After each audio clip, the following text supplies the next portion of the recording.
This episode is brought to you by Nespresso. Gift magical mornings with Nespresso Virtuo Pop. Compact and stylish, Virtuo Pop is made to meet every morning coffee craving. From espresso to coffee, hot or iced, at the click of a button. And celebrate the season with Nespresso's limited edition coffee flavors. Sweet almond and hibiscus, cinnamon and candied tamarind, and festive double espresso. Magic in the making. Shop the holiday gift collection exclusively at Nespresso.com. This episode is brought to you by Nature's Bounty. Nature's Bounty believes your body is brilliant, naturally designed to thrive, inside and out. For those always looking for new ways to support your health from head to heels, Nature's Bounty has a range of over 400 vitamins and supplements born from 50 years of trust and care. Nature's Bounty. It's in your nature. Visit naturesbounty.com to learn more.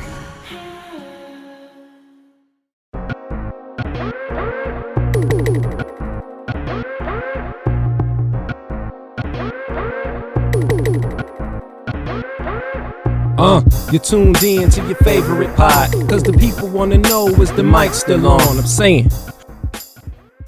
What up, everybody? Welcome to a new episode of the Is the Mic Still On podcast. My name is Kenneth B. Inge. Joining me on the show, I have BZ430, Mike, and standing in or sitting in for Rod and Spike, we have Jalen. Yep.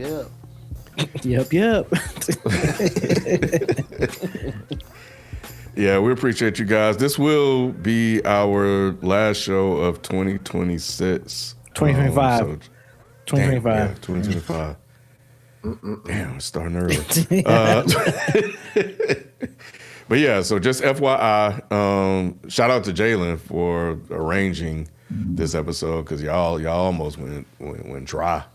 It was like a little bleak because of some scheduling conflicts is the best way to put it. But we're here so we can officially do a final show of the year, and we'll be back second or third week in January. I don't have an official date, but we're gonna be out for a while. But we'll be back. So looking forward to that in 2026. B, What's up? you want to go ahead and let the people know? Oh, damn. Well, I don't know why I'm thinking this is supposed to be like towards the end of the show. But yes, if you are, I like to rip the Band-Aid off. I B. know, I see. But yes, if you guys already heard, this is the third time, Dead End Gaming and on Dead End Hip Hop, if you're a fan of both of those podcasts, yes, today will be my last recording. Is the mic still on? Have a job opportunity that I cannot turn down. You ain't got no job. I ain't got no job, Tommy. What promotion, Tommy? That's what you should have said, Mike. What promotion, Tommy? And then fake hit him. What promotion, Tommy? But yeah, man. So the time is gonna take me. It's a lot. It's gonna take me away from a lot of stuff. So like I said, it's not only just this podcast. It's Dead End Hip Hop, Dead End Gaming as well. So yes, this is my final. Well, it's similar, same. Well, no, this is gonna be my final one. I think the only thing I'm gonna probably pop back in on is Dead End Hip Hop stuff. But yeah, this is my final recording of Is the Mic Still On. So there you guys have it. Post it up in Reddit, all that other stuff. Appreciate y'all. Thank y'all. And let's get on with the show. You ain't shit. All right, Perfectamundo. So as we do every week, we kick things off with our fun facts. God damn it. That is The hell? that is done by our wonderful, expertly crafted and curated Mike C. Town. Oh, look at that. Yeah, you funny. Yeah, you ain't shit. Appreciate it, bro. Glad Rod ain't here today to be fucking dumping his fake positive dark cloud on everybody's shit. Shout out to Spike and his excellent fun facts too. But I put some work into this shit. So for a motherfucker, that's all he's got to do every week is do best thing seen, and half the time he don't even have that. He got some fucking nerve. Ooh. So you know the best thing I see today? What? Is the fact that he ain't here. God damn it. Oh man. Nah, shout out to Rod. Psych, forget it. Forget Rod. All right, so today is December 21st. We got a couple birthdays today, man. Florence Griffith Joyner. Jalen might not know who that is, but me, Ken, and B, we grew up on some Florence Griffith Joyner. She was an American sprinter who set world records. She was black, by the way, Jalen. Yeah. If you couldn't tell by a name like Florence Griffith Joyner. But set world records in the 100 meter, which she did in 10.49 seconds. And the 200 meters, which she did in 21.34 seconds. Now, here's the fucking wild shit. I didn't know that until I saw this. Those records have stood since 1988, which I'm taking as no one has beat that since 1988. Yeah. I find that to be fucking amazing. Yeah, bro. Now, I didn't verify that, but that's what Wiki said. And Wiki doesn't typically lie, but I think that that's fucking dope, man. Mm-hmm. Another happy birthday, Jack Bauer himself, my boy Kiefer Sutherland, out here taking down brown people daily, okay? Kiefer Sutherland, I actually think Kiefer Sutherland apologized not that long ago for how racist 24 was. But even for a racist show, y'all, 24 was that shit. 24 was that shit. They did it well. Man, they did racism so good, man. Bro. So well that we didn't even realize it was racist. But wait, For real? God, they sure did hate fucking brown people, didn't they? Every time I hear his name, I just think of Lost Boys. Oh, well, sure. That's what I always like. That's what I always. No, that man is Jack Bauer, B. Yeah, I think of Lost Boys, bro. When he dies, they gonna put Jack Bauer on his fucking tomb. I'm not gonna believe he's dead. I'm gonna believe he was kidnapped again. All right. I'm gonna believe the Saudis got him. All right. Another birthday. I'm gonna give you a hint. Now I'm gonna go to Jalen because he might be the only one that may not know this. Jalen, this person's birthday, I'm gonna give you a hint. She ain't got a motor in the back of her Honda. God damn it, y'all. Bruh. I thought you saying you was talking to Jalen. I am. Oh. Yeah, and I don't know. Yes, you do.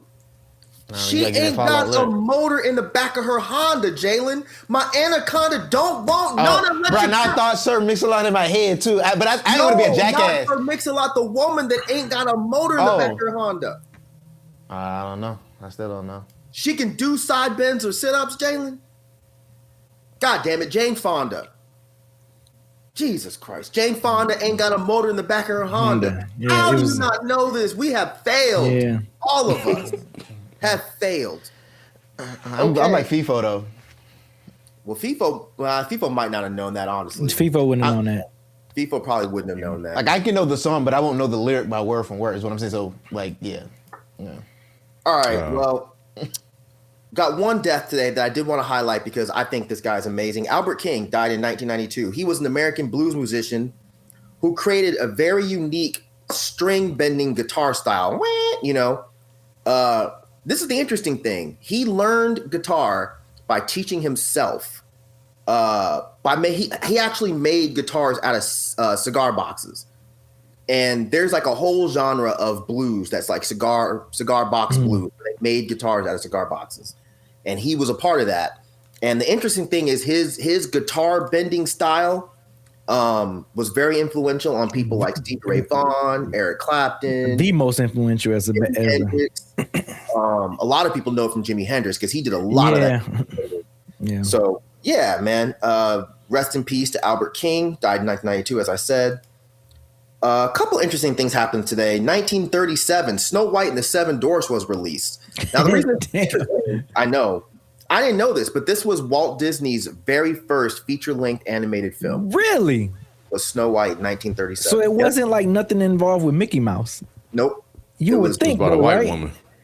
It was Snow White. The Mickey Mouse stuff was all very short-form stuff. Okay. You know? No, but still, I would have at least thought it was Mickey Mouse, like some type of. Damn, that's crazy. Yeah. I thought it was pretty interesting. Yeah. Shit. Hold on. I got a couple more.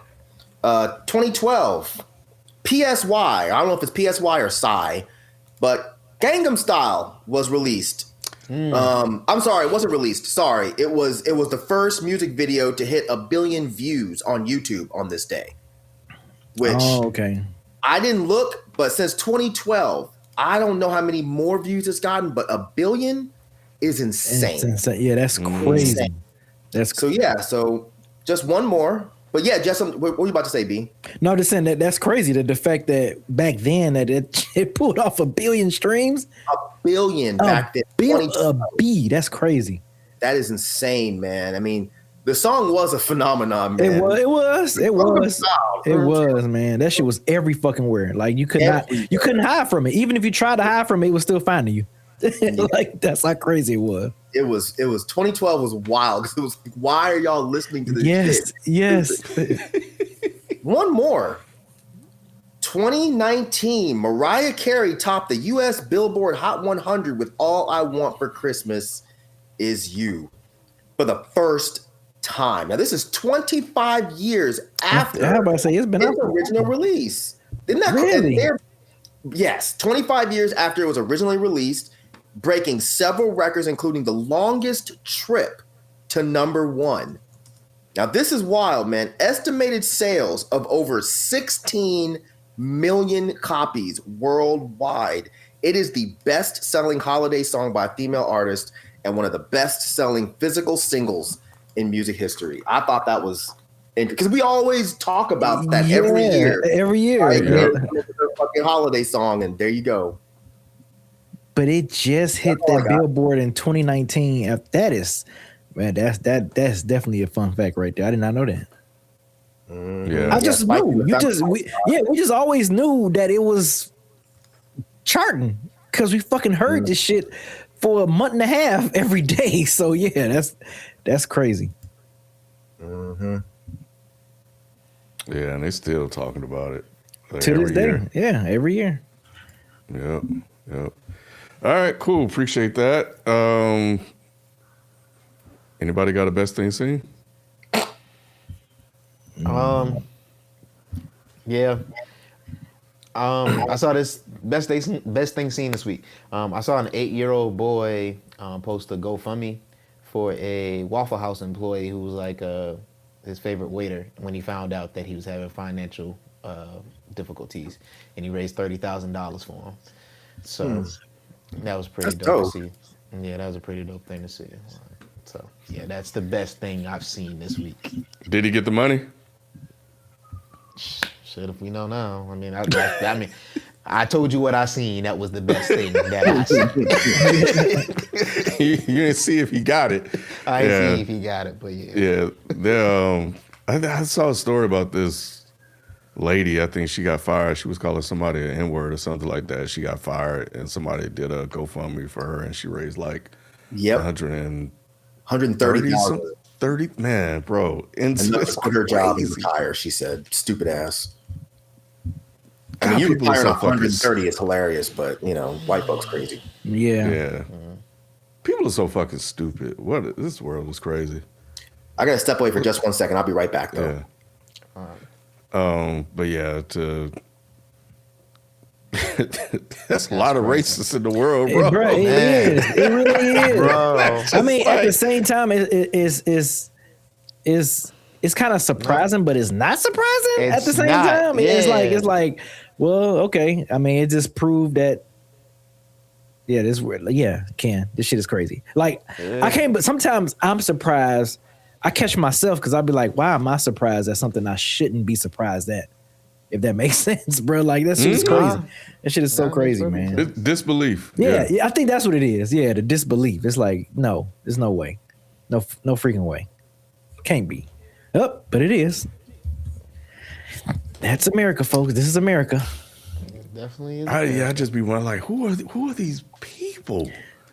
Like, and why? Is it because you think in freedom of speech and she shouldn't be fired just for saying a word? Like, right. I be trying to figure it out. Like, what's the logic? Like, why you think that's okay, or why you think she shouldn't have no repercussions for that? Right. Yeah. That's it. thinking too hard, but I be trying to figure this shit out because this shit be confusing to me. Yeah. But, What's your black fact? You have a black facts this week? B, I'll see if I can find one. I've been, since we moved, kind of falling off of it. But what I did see though, I thought was actually pretty cool was the ozone layer. B, you probably remember this shit. But the ozone layer is starting to close. Oh, really? Yeah. So it's on Axios. Saw an article on Axios about it. I saw it somewhere else, and then just looking it up. But yeah, and they're saying it's on track for a full recovery after UN treaty success story. So and the ozone hole over the Antarctic. Jesus, what's going on today? In 2025 was the fifth smallest since 1992. The year landmark international agreement to phase out ozone depleting chemicals began to take effect per a new NOAA NASA report. So, yeah. I mean, we needed that shit. And this is after all those years of everybody saying it's fake and, it's not real and it's not an issue. It's just like denying science. You're right. I mean, Right. shit, all it's gonna do now is the people who said it's fake. Like, I told you it was fake the whole time. It never really happened. They trying to cover it up. Yep. Yeah, man. Yeah. I hate it. I had a best thing seen, but it's just gonna trigger right into the topic. So. Oh. All right. It's like a transition into the topic for my best thing seen this week. Perfectamundo. Let's see here. What can I put together? And shout out to Mike Seatown for sharing it, because I didn't watch it. I had no desire to watch it, and I'm pretty sure once I got on social media, it was going to be everywhere. But I'm glad I saw it first from in the chat. I'm glad that's where I'm glad I saw it first at, and I was like, wow. But shit. Hold tight on that one, B. We'll get there. Are you familiar with Althea Gibson? Althea Gibson? Have we ever talked about Althea Gibson? No. What's the facts on her? Althea Gibson became the first African American to compete at the U.S. National Championship. Yep. So she's a little light skinned sister too. Not a little light skinned. But yeah, I don't think I've ever heard of Althea Gibson before.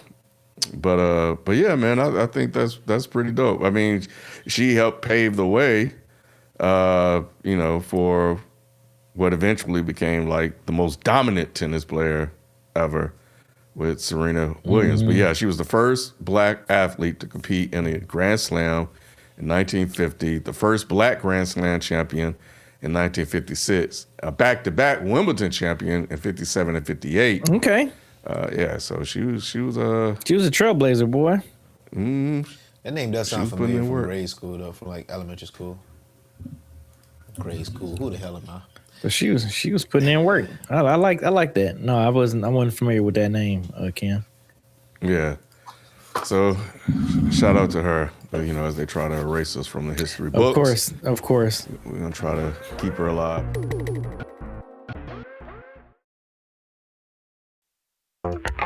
This is Jason Momoa, and I'll be your finance professor today. Welcome to Banking Smarter 101 with Chime. Bam! First lesson, sign up for Chime and set up direct deposit. You'll be joining millions of members banking fee-free. Second lesson, get cash back on eligible purchases while building credit and a higher APY on your savings. That's how you bank smarter this season. Fa-la-la-la-la, class dismissed. Join Chime today. Chime is a financial technology company, not a bank. Banking services and a secure Chime Visa credit card provided by the Bancorp Bank N.A. or Stride Bank N.A. Members FDIC. Optional services and products may have fees or charges. Details at chime.com/feesinfo. With a qualifying direct deposit, earn 1.5% cash back on eligible secure Chime Visa credit card purchases. On-time payment history may have a positive impact on your credit score. Results may vary. APY means annual percentage yield. Learn about credit building and more at chime.com. Say hello to the all-new Alexa Plus and see how Alexa can do so much more for you. Need tickets to see your favorite artist? Craving your comfort restaurant? Just sit back, relax, and talk naturally. Alexa's on it. It learns your style, anticipates what's next, and makes it happen across Echo, Fire TV, and more. Learn more at amazon.com/new Alexa.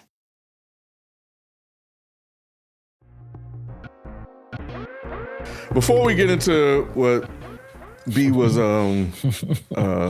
talking about, the teaser, just want to get through some of this other stuff real quick before we get into it. I wanted to kind of keep some of the stuff a little lighter since it's going to be our last show.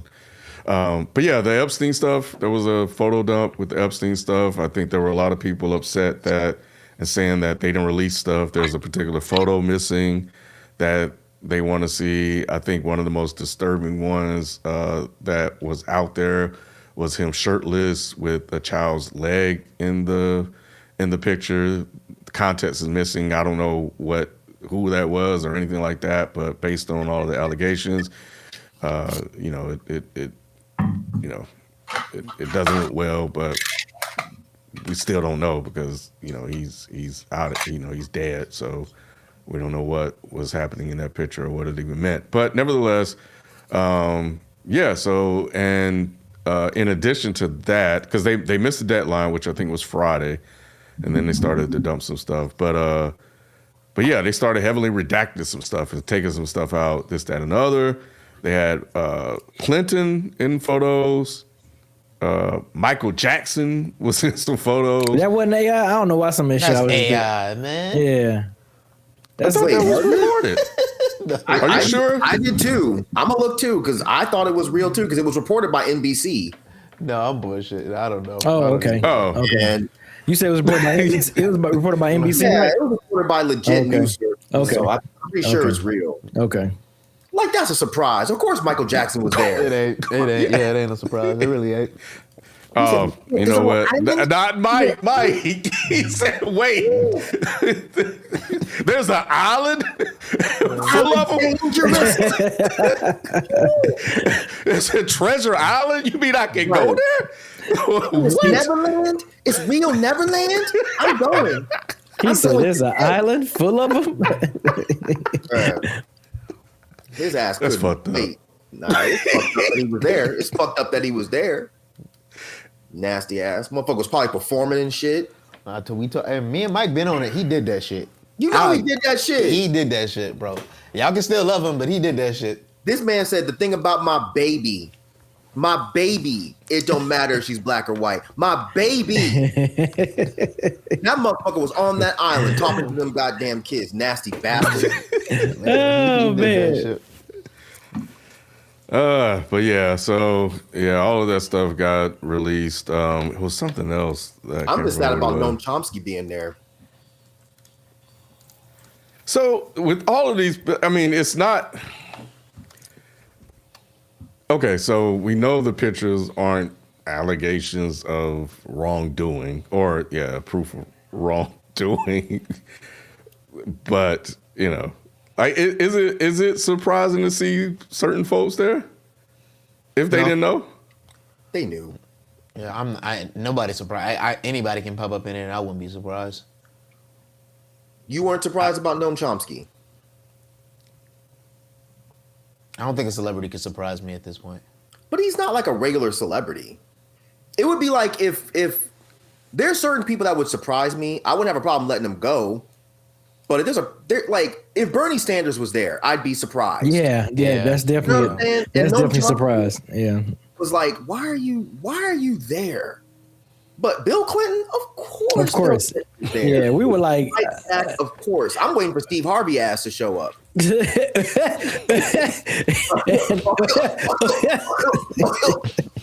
You know he was there, B.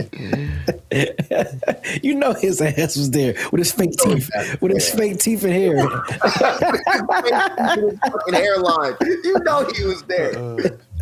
Oh man. Has he said anything, Mike? Who? Isn't he still alive? Steve Harvey? I'm joking about Steve Harvey. No. Oh, Noam Chomsky? I don't think he said anything. I'm assuming, because I think it's weird that like people are not talking about it that much that he was there. But I'm looking now. I don't think he said anything about why the fuck he was at the island.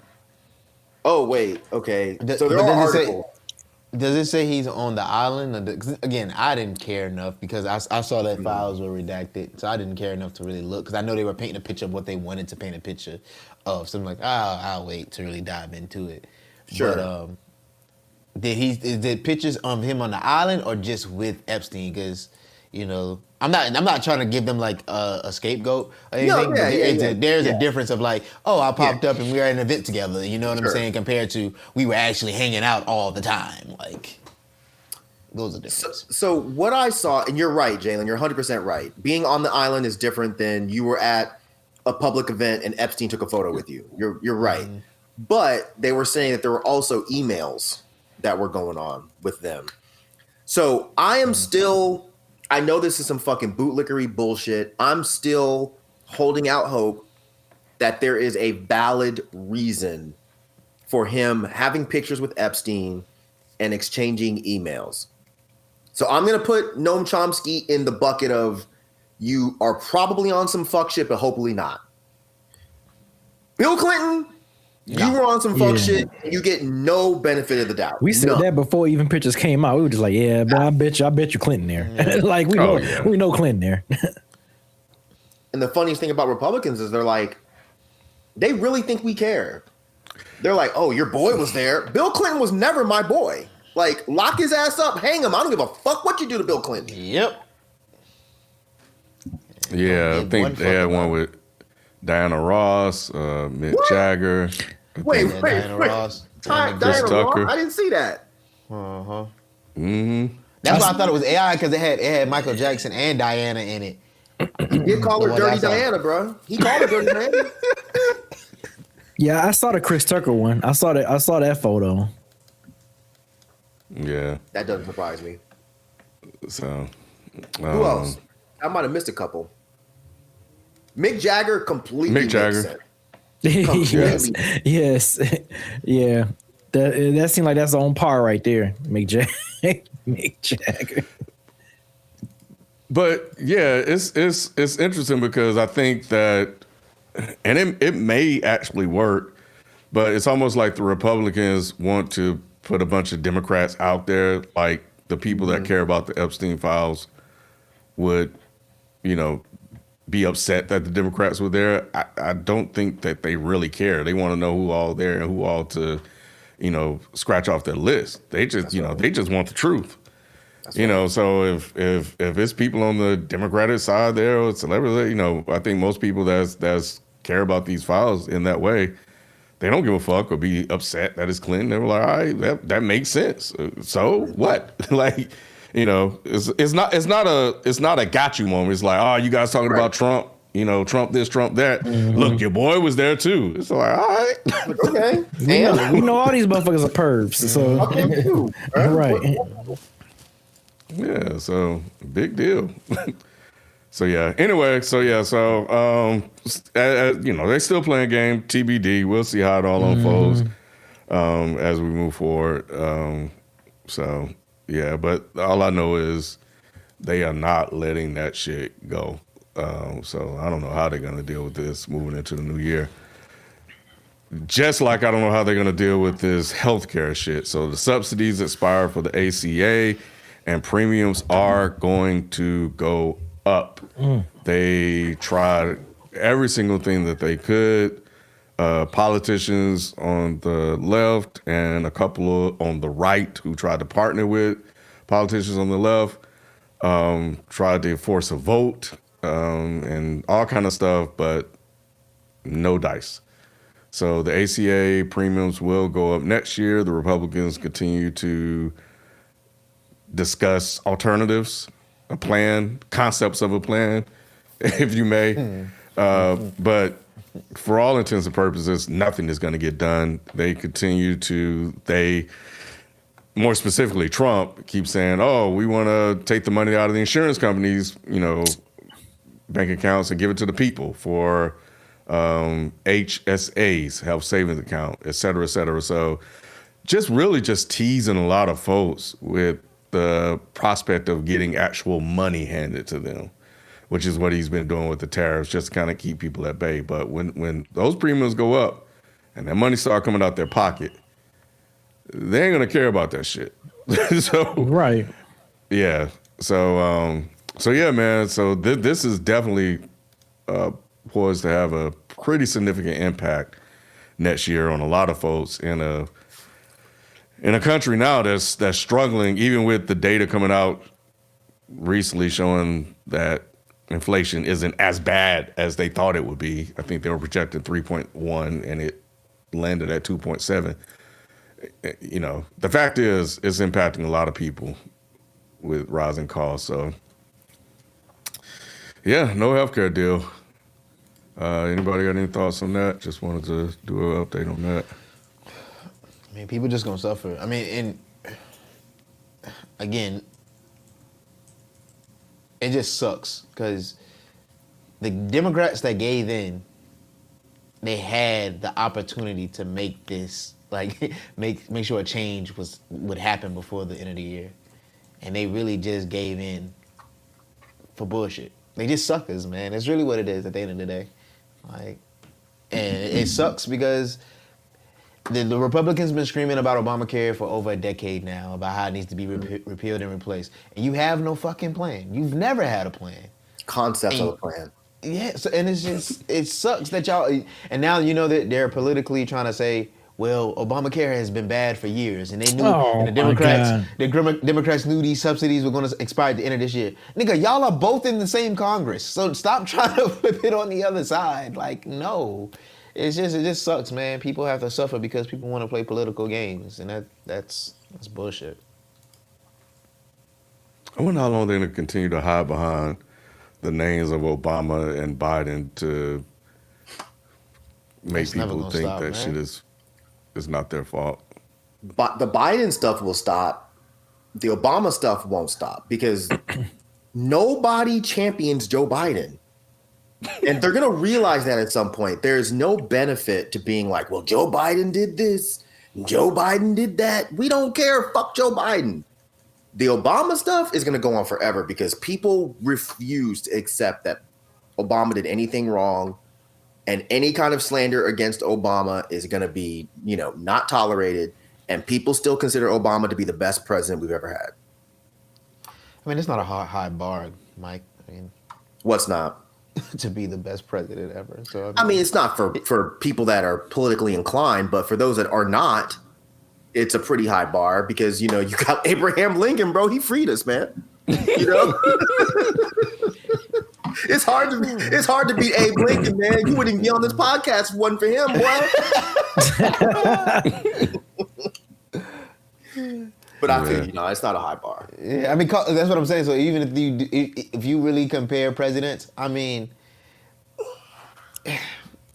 there's some things you could be like, oh, he did this because all of them are pretty shitty. It's just like, well, what good thing compared to how less shitty is this person compared to these other people? So, yeah.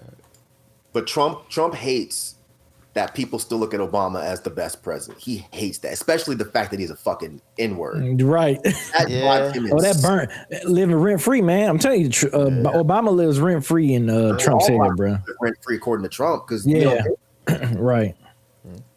Also, with the Biden stuff is probably gonna go away because they're using Biden as a scapegoat on why things haven't changed yet. They're saying because we inherited all this stuff from Biden, it's gonna take some time, even though he said he could change it on the first day. Like now it's, it was so bad that we couldn't change it. Yeah. And sometimes you gotta wait for the economy to catch up. But then it's like, y'all ain't give Biden this excuse. Right. And y'all also gave Trump a great economy that he inherited from Obama, but y'all ain't get, like, it's like how y'all using these, if people aren't, it bothers me more that Democrats aren't great at messaging because all this, like, Republicans, I give them that. They are great at messaging and finding a way to flip the negative on somebody else and to take a lot of credit for the positive. Democrats just suck at messaging. They try to talk down to people as compared to actually talking to people on a relatable level. And that's really where they lose a lot of people a lot of times. It just sucks so much, man. Yeah. Yeah, I'm just over the Biden thing because I'm like, bro, because I just think that people do believe it, and you know, so that's the thing that frustrates me the most is like, well, we're in December and it's still Biden's economy, it's still Biden's fault. We didn't know this, that, and the others. Like, you know, I don't know if it's still working as much as it used to because you know we have gone on so long and people are not feeling the changes. And they don't have a good outlook on how things will improve next year. So, but we'll see. But the other addendum to this is that he did announce a deal with non-drug companies that will reduce prescription prices. And that was Friday, I think. So I'll wait to see it. As a businessman, as a person who's everything's been about making more money, I need to see the ramifications of what he did just because ain't no way you cutting deals within America for companies to make less money and the government to spend more money. Like, I don't know. I need to see it for a minute. Now, I did see him sign an executive order to make marijuana Schedule 3, which... Yeah. There's some things I can give him a little bit of grace for, you know. What's Schedule 3? What is that? Yeah, I was about to. It's an executive order, so it's not a lot. It's not like a legal thing, but marijuana has been like Schedule 1, where it's like a hallucinogen, like it's very dangerous. Schedule 3 is more like steroids and like over the counter, so they can do stuff to your body, but it doesn't like does everlasting harm to it. So, but he's still trying to enforce marijuana being illegal. I thought he was trying to move those steps back to criminalize it again. Is that not right? I mean, it could be. At this point, he does things, because like, think about it. He did it the day before the Epstein Files came out. So there's things that he does to cover up other things, and he's just moving as a pawn for whoever tells him, "Oh, this will make you look good." He doesn't understand what the hell he's doing. So, but making it Schedule 3 does it's an executive order. It doesn't do much, but again, it's like, a step towards something. Maybe we can continue to move towards legalization. Is what I'm saying. You're right, Jalen. I'm seeing that that's actually the opposite of what I was thinking. So reclassifying it as a Schedule 3 drug apparently is doing more to legalize it. So I had it backwards. Yeah. So I'm glad you brought that up. But I also understand where you coming from, because before he definitely was saying he wasn't decriminalizing it. Like, that's what I'm saying. He backflops whatever makes him popular in that moment. So yeah. Right. Obama wanted to do it. He just didn't do it. Obama wanted to do a lot of shit that he just didn't fucking do. Yeah. They also codified something else. I forgot what it was. It was something they codified, the Republicans. God damn, what was it? Was it the tax cuts or some shit? Yeah, the Republicans. And I'm just, and I'm like, damn, bro, like so many things that the Dems could have codified that they did not. But anyway. They made that and I know if y'all listen to Patreon, me and Mike talked about this in depth, but that's gonna make that wealth gap even bigger. Like, them codifying that, they trying to make sure they leave their imprints and nothing really changes. So it's gonna be a fight for that. But the Republicans just bend over for Trump. I don't get it, bro. Like they poked that ass up for him, boy. I don't know, man. Not poke that ass up. No, you're right though. Yeah. They're getting something out of it. Yeah. Are they? They're playing the long con, which is what the Democrats are too fucking worthless to do. Not really, Mike, because again, we talked about this a couple of episodes, and I'm gonna give you your credit. You also were right about, even though I thought you were wrong, you were right about the missile thing. They're pretty much putting that under they're sweeping it under the rug right now. They're not gonna release the video. The double tap, they sweeping that up under the rug. But a lot of them are standing up to him because they're realizing he's the only one that can win talking and acting this way. The rest of them can't win, and they're realizing he can't do shit. He's a lame duck. So they're trying to figure out what's next when he's done, because he can endorse people and do all that, and then he's been doing that all year. They're still losing. So they're trying to figure out what's next. No, I agree with you 100% there. What I meant by the long con And I realize why you took it the wrong way. I meant the Republican Party is playing the long con, meaning that they are setting things up so they can win more shit in the future. Yeah. That's what I meant. But I realized you probably thought I meant they were playing the long con with Trump. Yeah. But that's not what I meant. But I totally agree with you. Well, hopefully, Jalen, and next year we start to see more and more pushback. We start to see things weakened because this guy, as we get ready to transition out of this, he just continues to reshape and do stuff that just puts him in the best light. And to close out this healthcare thing real quick, so these companies, about 30 to 40% of the drugs that non-pharmaceutical companies currently sell to Medicaid are priced higher than what other nations pay. So these drugs will be subject to price cuts, and they will be sold. The non-companies will also sell discounted medications directly to consumers through Trump RX. What? I'm with Jalen, man. I don't believe any of this until I fucking see it, because this doesn't make any sense for him money-wise, because these parties have always protected pharmaceutical companies. And for him to even pretend that he's going to be lowering prices to help the consumer, it's got to be bullshit. It's got to be bullshit. Well, let's look at it this way, because I agree. Big pharma is crazy powerful, but he has been talking about lowering costs for a minute. This is his first step to doing it, but look at what it does for him. It makes him look good because it's on his branded site. This could be his version of his own health plan by having people go to Trump RX to buy this shit over and over and over again. And it just serves him and his freaking ego. But I'm with you guys in seeing it in action. But when I saw it was going to be sold on his branded website, I was like, oh, that makes sense. It's not really about lowering health costs. It's about having people go to something that has your name on it, buying it over and over again, and being reminded over and over again when you buy it that you did this or he did this. Yeah, but we also have to consider how Big Pharma became Big Pharma. They became that way because nobody in these parties was willing to fight them to lower these costs. So I don't think that he'd be willing to piss off this many elite billionaires just because he wants to inflate his ego a little bit. I just don't. I could be wrong, and I hope I'm wrong, but I don't believe it. There's got to be some kind of caveat, or there's got to be some kind of catch, but there's just no way that I'm buying. Did they say how much of a percentage it was that he was lowering these by? Did you already say that? Yeah, I think it's like 30 to 40%. And I think the catch may be, well, I think there was an announcement where he did the math wrong on that, with saying, oh yeah, we've already lowered drugs by 200% or some shit he said that was stupid.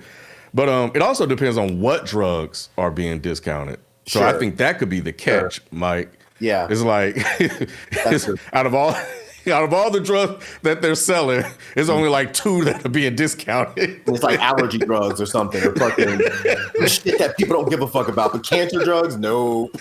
AZT, nope. But bullshit that nobody cares about, like hair growing drugs, I'm gonna lower those. Right. Yeah. But he's been doing a lot of that, man. Just, the Trump Kennedy Center, renaming the Kennedy Center to his name. I don't know why I got upset at that. Because I'm like, bro, this is the ego. Like, you bought a board, you installed them, and then you had them vote to put your name in front of Kennedy. Not Kennedy Trump. Trump Kennedy is crazy. Super crazy. And I saw that they can't do that without congressional approval, but I don't know. We'll see. He's been gotten away with a lot of stuff. He's also doing a lot of reconstruction at the White House, that people don't like. Yeah, you talking about that shit with the pictures where he had he didn't even have a picture of Joe Biden. I forgot what it was a picture of. I thought it was a pen. It's a pen. Yeah. And he was, man, I was like, this dude is a child, bro. He is literally a fucking 80-year-old child. I really don't give a fuck about that white building. He can do what the fuck he want to with it. I really don't give a fuck about that's true too. But This dude is a child, man. I understand that, Jalen. I think when I look at it, it's like when I see the Trump RS and Trump Kennedy Center, Trump this, Trump that. It's just like, bro, you're really, I think there were reports that he's gonna have a coin or a dollar or something with his face on it or something like this. It's like, you're really trying to make America your country. Like, you want your name on everything. You want, when you leave, everything to be Trump, Trump, Trump. So the reconstruction at the White House, I understand where you come from with that, but all of that stuff would be left over from him as a reminder of all the shit that he's done. So, hopefully, that's kind of it. Yeah, no. Whoever comes in next will probably try to erase most of that shit. Yep. But a part of me is also like, I don't give a fuck, is because I kind of want some of these dumb fuckers who voted for him who thought they were like doing something good. Because there are some people who really thought they were doing something good for the country. They'd be like, look what dumb shit y'all voted for. Look at this dumb motherfucker doing this shit. I want y'all to remember, instead of actually listening to people who had common sense, y'all did this dumb shit. Like, so yeah, I get it. I'm more, again, I think I have more concern about what's actually impacting people, like the healthcare. That shit, that stuff that's gonna be like, people are gonna feel like the economic policies that are actually hurting people's pockets, like tariffs and all that. Those are the things I'm like, this dumb motherfucker here. And just making the upper class richer, those are the shits that really like bothers me more than all this materialistic shit he be doing. Like, all right, nigga, have your fun. Adobe Acrobat Studio, so brand new. Show me all the things PDFs can do. Do your work with ease and speed. PDF Spaces is all you need. Do hours of research in an instant with key insights from an AI assistant. Pick a template with a click. Now your prezzo looks super slick. Close that deal? Yeah, you won. Do that, doing that, did that, done. Now you can do that with Acrobat. Now you can do that with the all-new Acrobat. It's time to do your best work with the all-new Adobe Acrobat Studio. When you own your own business, you own every decision. Catch the red eye or take the 6 a.m. Make a new hire or promote internally. Celebrate a win with the toast at the gate or unwind at the lounge. Big props to this team. Some decisions are a win-win. Like earning 8 times points on Chase Travel. Introducing Chase Sapphire Reserve for Business. With $2,500 in annual value, it's the business card that gives back all you put in. Visit chase.com/reservebusiness to learn more. Cards issued by JPMorgan Chase Bank and a member of FDIC, subject to credit approval. Terms apply. B. What? Was Anthony Joshua doing something good for folks? Yeah, he seemed, yeah. I think you had stepped away. You stepped away, Mike. So your best thing seen, B. What's your best thing seen, bro? Best thing seen, man. I got it. The text message in our text thread. Mike was like, "Bro, Jake Paul got his ass knocked off." Chris Tucker, and I was like, "Whoa!" Because I mean, I wasn't. I mean, I'm still side-eyeing people that was like, "I'm going to watch this. I'm going to watch this." I'm not giving fucking Jake Paul or nobody no type of pub or anything. So, like, I wasn't going to watch that. I don't care to watch his circus events at all. I know people want to watch him to see him lose, but I'm not even about to give him that type of attention. But when Mike sent that text, and I at that point, I didn't get on social media yet. So, I mean, I'm pretty sure it would have been all over. But when Mike sent that text message and he saw the video and he showed me the video, bro, I was like, oh, hell yeah. And he broke his jaw. Like, and in 2 places. Yes, bro, in 2 places, bro. So, yeah, he was definitely. And then, of course, after Mike sent it, and then I think like about an hour, I went on social media, and yeah, it was. I mean, he was looked at as like, yes, the black, because you know, Jake Paul done knocked out some black folks before, so of course, this was dope to see Anthony Joshua like lay it to him and then break his jaws in the process. So that was the best thing I've seen, bro. I thought that shit was hilarious. I wish Spike was here too, because you saw a Ken on the I wish that nigga was here too. Oh yeah, you saw it too, Jalen. Yeah, bro. I was like, what? What is he a big Paul fan now? He's I wouldn't say he was. I ain't gonna say that. He was just like, I don't see what's the big. What did he say, Jalen? I don't see why people hated him so much. I ain't know people hated Jake Paul so much. I'm like, yeah, but I mean, you got to think about that Spike though, and that's not to say anything about his intelligence, right. And Spike probably doesn't know. He literally probably doesn't know. He didn't. Why people hate Jake Paul. So I mean, that's not him being here right now. I don't think would change that. Y'all should have told him go Google why people hate Jake Paul. Nah. Beezy told him. My thing is, I'm pretty sure he still watched it. I'm pretty sure he still watched it. And I was telling, my point to him, Beezy, in the group, and I say it here, Spike is also one of them same people who be talking about hip hop is dead and there's so much garbage in hip hop and y'all be letting anything in. But nigga, you doing the same thing with boxing by giving your stream to this shit. Like you are reinforcing this bullshit. Stop doing it. Like if you really want to be on this high horse for something else, do it when other people who respect the art are like, dog, like. Right. This is bullshit. Like there's great fighters that are actually still competing that you don't give a fuck about, but now you're gonna give it to this racist white boy and boost him up and continue to let other people just come in and do boxing circus events and shit, man. That was my point to him. Is he a boxing fan? Who, Spike? Yeah. I mean, he act like he is sometimes. Damn. I don't know. Damn. I was just shitting on poor Spike. God, damn. I asked, and I guess we could get clarification. That's what I said. I wish he was here. Next time. But if he's not, I can see him getting caught up in it and watching the spectacle of it for whatever reason. Whereas B, as a boxing fan, would be the one who's like, nah, I'm not doing it. So B would be against it, gatekeeping in his way by trying to keep the art form pure, where Spike is the one where he's being caught up in the entertainment value of it, the spectacle of it, and the casual part of it. And which is who maybe Jake Paul and others alike are trying to reach. Yeah, I don't know, y'all. I think y'all put a lot of sauce on Spike, man. No. Because I'm trying to make a larger point using Spike. Whereas the people that care about the sport, they're not going to watch it and be like, fuck that shit. Whereas somebody like Spike, if this is Spike's case, but just say somebody like him, if it's not his case, will be like, I'm just going to watch it because I fuck with Jake Paul or I just want to see what happens. And they're not a real diehard purist. I get your point for most people who don't know. But once we tell, it's like if Mike told me, if I was listening to some punk rock band and then I go to Mike and Mike's like, bro, they do this, you should, like, I don't support them because of these. I trust Mike. So I'm gonna be like, all right, well, maybe I should look into it, or also be like, all right, if Mike doesn't really think this is the best way, then maybe I should second guess it. B is a boxing fan.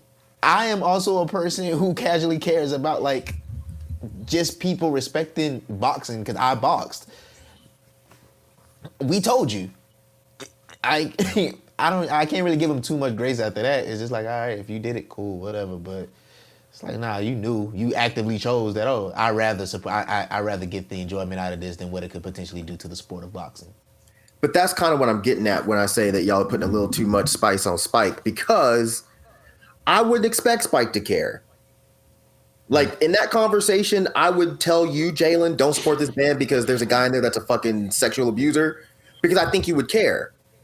I wouldn't tell everybody that because I know a lot of people I see what Mike's saying. You know what I'm saying? So when I look at Spike, and this isn't a condemnation of Spike, but Spike doesn't care about a lot of these kinds of issues. Yeah. Spike is one of those kind of dudes, he cares about the things he cares about. And then when it comes to other shit, he's just like, I mean, that's fucked up, but I'm going to get my enjoyment out of it. You know what I'm saying? So, yeah, I mean, I didn't watch it because I wasn't going to watch it anyway. I like boxing. I don't like boxing enough to give a fuck about sitting in front of my fucking computer screen on Netflix or whatever the day it comes out. I don't care. Now, am I going to wait until fucking Twitter starts talking shit the next day? Absolutely. Absolutely, because that's free. I can go to Twitter and watch clips of him getting his ass whooped and be perfectly happy. I don't need to watch the fight. But I gotta shoot Spike a little bit of bail because he's not the kind of person that I think cares about that kind of shit. Now, if you, Jalen, went and watched it actively, I would be extremely disappointed. But to be totally honest, you're probably the only one I would be really disappointed in. I'd be like, come on, bro. As much as we've talked about this, you went and did that? Like, come on, man. But I haven't had those kind of discussions with B like that or with Ken like that. So I'm not expecting that kind of action out of Spike. I'm just not. Let that man, you know, do it. Just like I'm not going to fucking take that opinion of his seriously about hip hop being dead. Why would I take that seriously? And y'all probably argue with him. No, man, it's this. Spike walked away from that conversation still saying hip hop is dead. Fuck these motherfuckers. I don't care what y'all got to say. He said that? When did he say that? Well, hip hop, he's saying this. He definitely be thinking it's dying. He'd be like, man, ain't shit out here new. Like all this, like ain't nothing good. Nothing new is good, basically. He don't fuck with a lot of new shit. Oh, okay.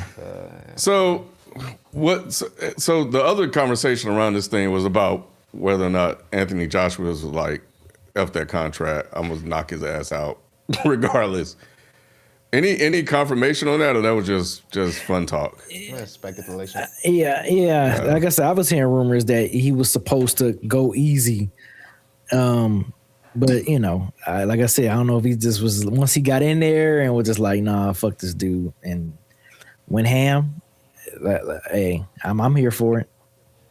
It's just rumors, though. I don't know how true it is, though. What was you about to say, Mike? The thing with me is the reason I believe that wholeheartedly is because Jake Paul lasted 6 rounds. And I did watch, again, you can watch damn near the whole fight on Twitter for free. Okay. The fact that Jake Paul spent the majority of the fight running away from him and trying to taunt him and then just constantly falling over and grabbing onto him. What this tells me is what was in the contract was probably like, you got to go a little easy on him. You can't just go in there and just start whooping up on him. You can't do that. You have to go easy. I think what happened was, I think if the little I know of Anthony Joshua, the little I know about him is if he walked into the ring and was like, I'm going to fight, Jake Paul would have lasted maybe 2 rounds.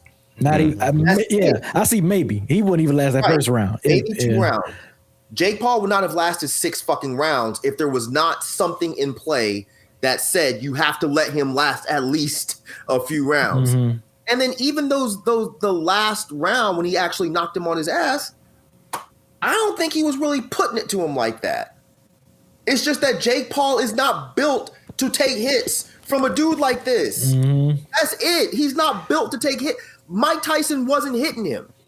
Yeah, it was clearly something in that contract that Mike because Mike. You also got to think about this, B. Mike Tyson is past his prime. He's right. But he's past his prime. Anthony Joshua is not that far out of his prime. Right. So yeah. Like this man was a heavyweight champion of the world at one point for a little while. Right. You know. I mean, even outside of that, B, like to turn around from training for Javante to turn around to train for Anthony Joshua, bruh. Even a well-trained professional boxer would not have done that fast of a turnaround for those two different fighting styles, bro. So for him to do that within like a month, that's what I'm saying. Like you went from Tank to Anthony Joshua. Like those are 2 different fighting styles you gotta have, and he did that in a month. I was like, bro, this is about to be a shit show. Why do y'all even like just logically we shouldn't care about this? But hey, hey man, I don't expect much out of people, man, and certainly not when it comes to supporting, because if people cared about shit like this, Amazon would have died, and Spotify would not be thriving right now. People don't care about stuff like this. They should, but Mike, you got to think about. Look at me this way. I'm still in my early dead end hip hop days. What do you mean? Like your early dead end hip hop days. That's where I'm still at in my life. You know what I'm saying? Like I'm still arguing people and fighting. Especially we talked before about, man, I still have younger generations who inspire me to continue to be like, yo, they give a fuck. So let me keep on talking shit to people to try to change some minds. You know what I'm saying? So. Yeah, don't take me as me saying I don't care. I still argue constantly. I'm just no longer surprised when people are on fuck shit. I'm just not. I'm just like, okay, well, Cool. That's what most people are on these days is fuck shit. So people tuning in to watch Netflix because they want to see Jake Paul get his ass kicked. I get it. But it was still enjoyable, especially the fact that he came out to some Hulk Hogan. Which he did? Yeah, he came out to Hulk. So I definitely think that was a message of what he was on, because y'all know Jake Paul is MAGA. Yes, yeah. Him and his brother. Him and his piece of shit ass brother. Right. I don't know for a fact, but they're probably racist. Probably. I mean, I think the odds are leaning towards them being racist than not, you know. But yeah, them coming out to Hulk Hogan after all the shit that he came out with or whatever, and he's going up against a black fighter who people have labeled a black nationalist, people have labeled an anti-white racist. So it's not a coincidence that he comes out to Hulk Hogan. Okay? So yeah, I wanted him to get his fucking ass. Hey, Mike, that's what probably sent Anthony Joshua over.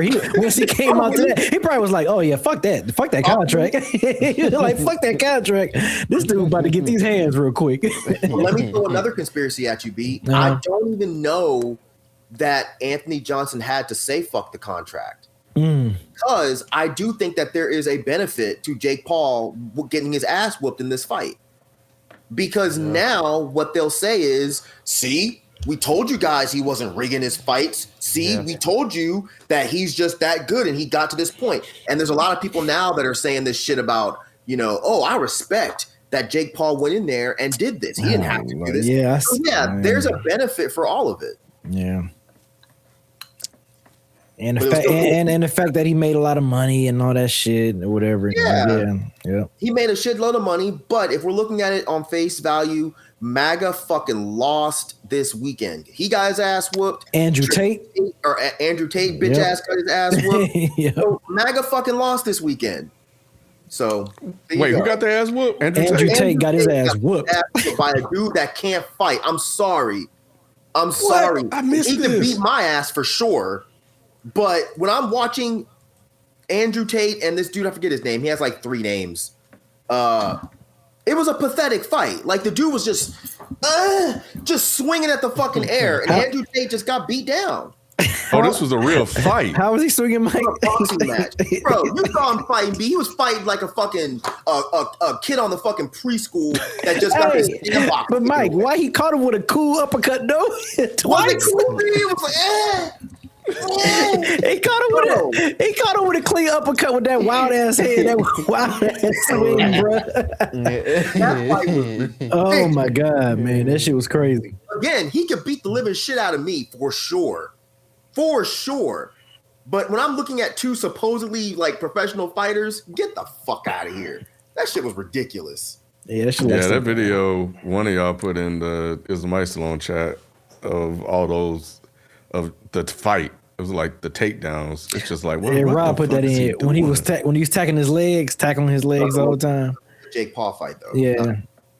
Yeah, Jake Paul, not the Tate, because I didn't see that. I didn't even know they were fighting. But yeah, it looked pretty awful.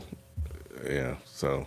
Yeah, it was ridiculous. I mean, a lot of people are now saying, oh well, Anthony Joshua's trash because he let Jake Paul go 6 rounds. Bro, no, that was in the contract. Guarantee that was in the contract. Yeah, like, hey man, just take it easy the first couple of rounds, you know what I'm saying, and then take him out. I don't know if Jake Paul expected that hit to be that hard though, because when you look at his face, when he was on the ground, he was like, oh shit, yeah. He probably, he was thinking like, I ain't getting back up. Oh my god! Definitely called him a nigger. He definitely called him a nigger, probably before and after the fight. Yep. He probably did. Damn, I can't believe that nigga hit me like that. I can't believe that nigga broke my jaw. I can't believe that. How dare a nigger put his hands on me like this? How dare he? Yeah, man. Paul, man. I know. Fuck Jake Paul and fuck Logan Paul. That's crazy. If anything on that motherfucker was gonna get shattered, it's his jaw. That motherfucker's got a big ass jaw. That motherfucker's jaw is like, remember them old fucking Dick Tracy cartoons? Yes. Remember Trap Jaw from fucking He-Man? Yeah. That motherfucker's jaw is crazy. Like, if he sucked a dick, bro, This motherfucker. He said if he's that bro, look how motherfucker's jaw game is crazy.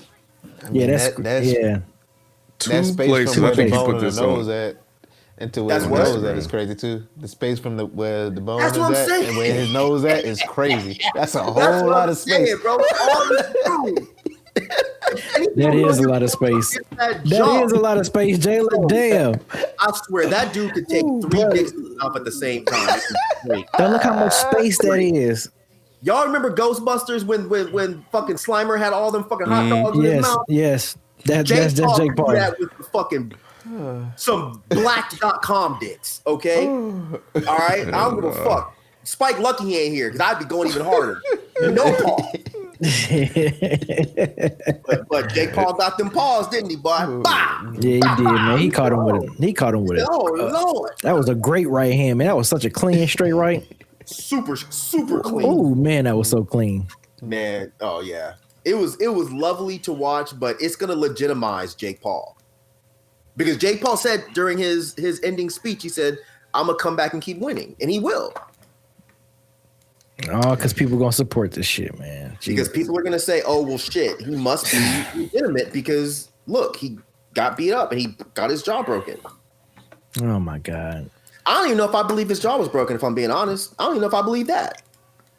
You don't think so, Mike? A motherfucker getting his jaw broken in 2 places, and he's still straight enough after the interview or after the fight to give a full interview, and then be like, "I think my jaw's broken." I don't know, man. Adrenaline probably still up.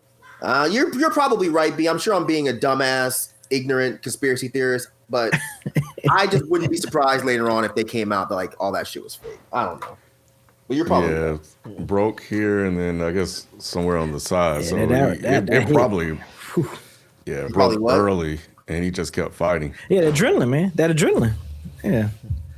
Yeah. Once he got back in that locker room, that adrenaline wore off. Yeah, he probably was feeling. Yeah. So that was a good hit, Humby. It hurts.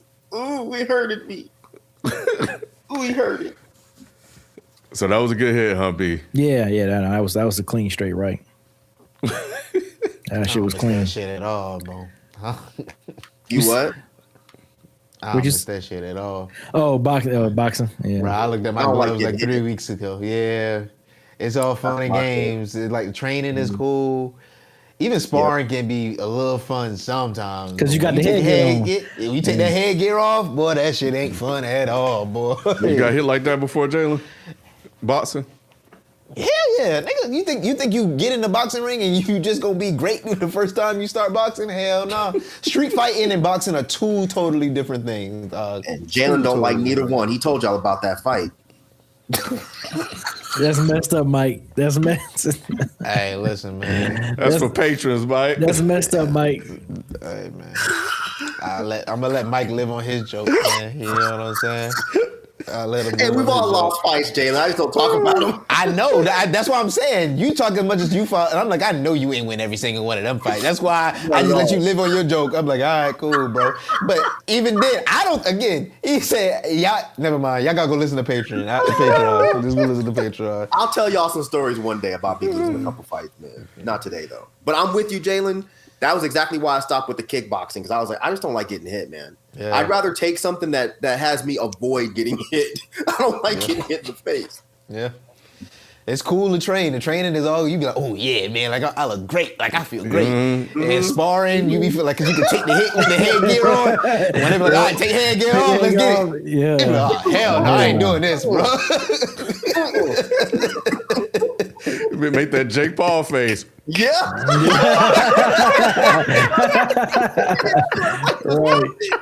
Right. Got fucking hit, fool. Oh shit. Oh man. Moving on. I'm gonna play this just a little bit of this clip from Kai Cenat. I thought this was interesting because I think he's 24 or something. So we'll have this conversation. That is not the. What the hell? Hello, everybody. I'm put your shirt on right now. For real. I appreciate everybody who's been sending me birthday wishes, as today is my birthday. So I felt like it was the perfect day to be transparent and honest with you guys. A few days ago, I spread awareness on mental health and how important it is to take care of yourself. And honestly, for the past few months, I've been struggling with mental health out of self-doubt and fright of pursuing goals that I really want to achieve. And the reason I've really been in my head is because I just wanted to do more. I've gained to realize that I'm a true creator and I'm very passionate about creating. And I have other goals and things that I just want to achieve and do more of. And I would love to show you guys what I've been working on for the past few months through my more personal page, which is KC3 Hidden. I am going to go private soon on that page, so whoever gets in, but I just want to let you guys know that sometimes it is important to take care of your mental health, and honestly, it's been getting better. It has, but out of frustration and fear, I just been in my head for some reason. I never had this feeling before, but I want it to be known that I truly want to create. And I don't know if I'm being mature or... Yeah, I think we're good. Damn. Oh, I mean, it was only a few seconds. It's like 12 seconds left. Y'all want to hear the rest? I'm playing. Man. Look at things at a broad point of view, but I am so passionate that's all I'm about saying. creating in general. And I'm Yeah. excited to So, show you guys. I think the conversation I want to have is about, just mental health. I think the messaging there was good until he started promoting whatever it is he was promoting. Because I was like, oh, wait, what? Oh, this is cool. He's kind of putting that out. And then he was like, oh, yeah, by the way, I got a new YouTube, I got a new channel. You guys can follow it if you can get in before I close it. I was like, wait, is this a promo? But nevertheless, I just wanted to just check in. Do you guys think that we're starting to turn the corner with mental health in terms of like it being less shameful as it was in the past? All right, since nobody's speaking, I'll say no. Just because I didn't know this was a story until it was in the notes and I went and looked at it, but there's so much where it's like people clowning him and being like, well, you're rich. Why do you have mental health issues? All that shows me is that people still in 2025 do not understand how mental health works. So I don't know that we're turning a corner. I do think it's dope what he did. I think it's super dope, actually, what he did, because he didn't have to do that. But I think the amount of pushback that he's getting on a message like that is a problem. And it's all because of he got money, pretty much. Yeah. That's crazy. Then you're right, Mike. It's not going to turn around, because if people always think that you're going to equate to, oh, if you got all this money, if you got millions, then why you have mental health? People going to still deal with shit, no matter if you got $100 million or $100. Like, the shit is still real. It's still regular people. I mean, people going to still, I ain't going to say regular people, but people going to still, in general, going to have mental health issues no matter what you're going through. So no matter how much money you got in your bank account, shit, you're going to still be stressed, man. You're going to still go through stuff. That's crazy. Yeah, I know the word. Go ahead, Tim. Yeah, just what he's doing. Yeah, he has a lot of, he has wealth and assets. I don't know, and so, but how he's gotten there, and it's a lot to even try to stay on top and be that guy.